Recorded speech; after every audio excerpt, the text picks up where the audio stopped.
तो हम सब मन के भीतर प्रभु को ये प्रार्थना करें, संकल्प करें, मोदी जी ने जो किया है वो सब अद्वितीय है, उनको बार बार प्रणाम है। हम उनके लिए भी, उनके अच्छे स्वास्थ्य के लिए, उनकी दीर्घायु के लिए भगवान को प्रार्थना करते हैं। योगी जी की दीर्घायु के लिए, उनके अच्छे स्वास्थ्य के लिए प्रभु को प्रार्थना करते हैं। अब और किसी से तो आशा नहीं है। सोचिए 500 साल से राम जन्मभूमि का युद्ध लड़ा जा रहा था। औरंगजेब तो पाप करके चला गया। बाबर ने जो किया अयोध्या में सब जानते हैं। तो कितने समय से युद्ध हुए, लेकिन बार बार गुरु गोविंद सिंह जी ने कम से कम 10 बार लड़ाई लड़ी। कितने, एक क्या नाम लें ऐसे पापी नेताओं का। 1992 से पहले जब कार सेवा हो रही थी, उस पापी नेता ने गोली चलवा दी थी। उसमें कम से कम 30,000 हिंदू मारे गए थे। आज भी अयोध्या में एक गली है, उसको आज भी भक्त लोग खूनी गली बोलते हैं। कोठारी बंधु नाम के 2 बच्चे आए थे, दोनों सगे भाई थे। एक 20 साल का होगा, एक 22-23 साल का होगा। और वो लोग दर्शन को आए हुए थे। वो किसी चीज में नहीं, दर्शन को आए हुए थे। और कितना उन बच्चों ने कहा, पर दोनों को एक गली में गोली मारी गई और किसी और ने नहीं मारी। कहने को तो हिंदू ही थे वो। तो ऐसे लोग रक्षा मंत्री के पद पर थे। लेकिन उस समय जो भारत के उत्तर प्रदेश के मुख्यमंत्री थे, उन्होंने कहा कि मैं नहीं, ये काम तो उससे पहले हो गया था। जब वो मुख्यमंत्री बने, नाम लेने में भी क्या हर्जा है, श्री कल्याण सिंह जी, उन्होंने कहा कि जो हो जाए। 1992 में भी यही आदेश आया, जब कि ढांचा अब तोड़ा जा रहा है, लोग चढ़ गए हैं। तो उस समय भी जिनमें दिल्ली की सरकार थी, जिन लोगों की, उन्होंने कहा गोली चलाओ। ये तो पूर्व आयोजित था इन लोगों का तोड़ने का। तो वो जो उस समय के मुख्यमंत्री थे, उन्होंने कहा एक भी हिंदू के ऊपर पत्थर भी नहीं मारने दूंगा किसी को।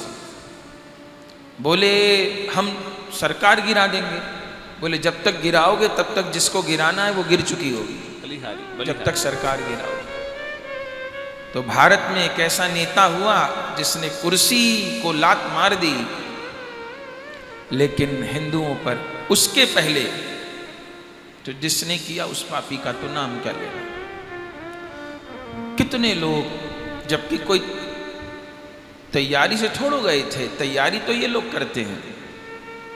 वो जो रेलिंग लगी थी, उन्हीं रेलिंग के पाइप ले लेकर के, आप सोचिए, यदि 1 लाख हिंदू एकजुट हो जाएं तो अपने किसी स्थल को वापस प्राप्त कर सकते हैं। अगर 100 करोड़ हिंदू एक हो जाएं तो भैया सुबह से शाम का भी इंतजार नहीं करना पड़ेगा हिंदू राष्ट्र घोषित करने के लिए। बलिहारी बलिहारी। जब 1 लाख हिंदू जुट जाए तो इतना हो सकता है। यदि 100 करोड़ हिंदू जुट जाए तो ये पूरा विश्व हिंदू राष्ट्र घोषित हो जाएगा। भारत की तो छोड़िए, हिंदू को थोड़ो कोर्ट कचहरी के चक्कर लगाने पड़ेंगे कि गोहत्या विरोधी कानून बना दो भैया।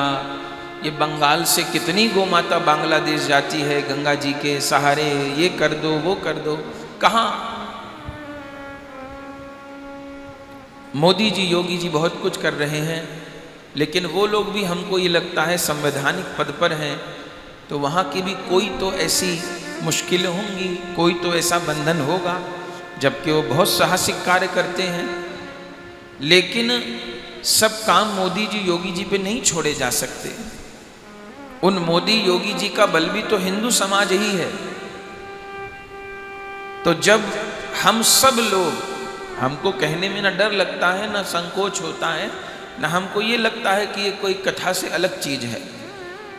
जब भारत के 100 करोड़ हिंदू केवल इस बात पर वोट देंगे कि हम उसको वोट देंगे जो हमारे भारत को हिंदू राष्ट्र घोषित करेगा, तो भैया ये जितने धर्म निरपेक्ष बनते हैं ना, ये अभी तो कोट के ऊपर जनेऊ पहनते हैं, ये भगवा कपड़ा पहन के घुमा करेंगे सड़क पे, ये भगवा कपड़ा पहन के घुमा करेंगे। पर इनको पता है कि हिंदू में बहुत फूट पड़ी हुई है। हम सब एक जुट हों। और दूसरी बात ये भैया, हम कितने बड़े भगवत भक्त बन जाएं, वृंदावन के रसिक बन जाएं, सिद्ध बन जाएं, महापुरुष बन जाएं, पर कान खोल के सुन लीजिए, राष्ट्र से बड़ा और राष्ट्र से अधिक कुछ नहीं है। कोई हमसे पूछे वृंदावन पहले कि भारत भूमि पहले, तो हम कहेंगे भारत भूमि पहले। कोई हमको कहेगा ठाकुर जी पहले कि भारतवर्ष पहले, तो हम कहेंगे भारतवर्ष पहले। हाँ, हमारा मार्ग भगवत भक्ति का है, पर इसका अर्थ ये नहीं है कि हम लोग राष्ट्र भक्त नहीं हैं। वास्तव में एक भगवत भक्त ही राष्ट्र भक्त हो सकता है। अभी हमको ब्रह्मा जी कोई देवता आकर ये कह दे कि गौरदास तुम्हारे शरीर छोड़ने से या तुम्हारा सारा परिवार अपना प्राण त्याग करे तो पूरा भारतवर्ष सुखी हो जाएगा, तो हम एक क्षण नहीं देरी करेंगे।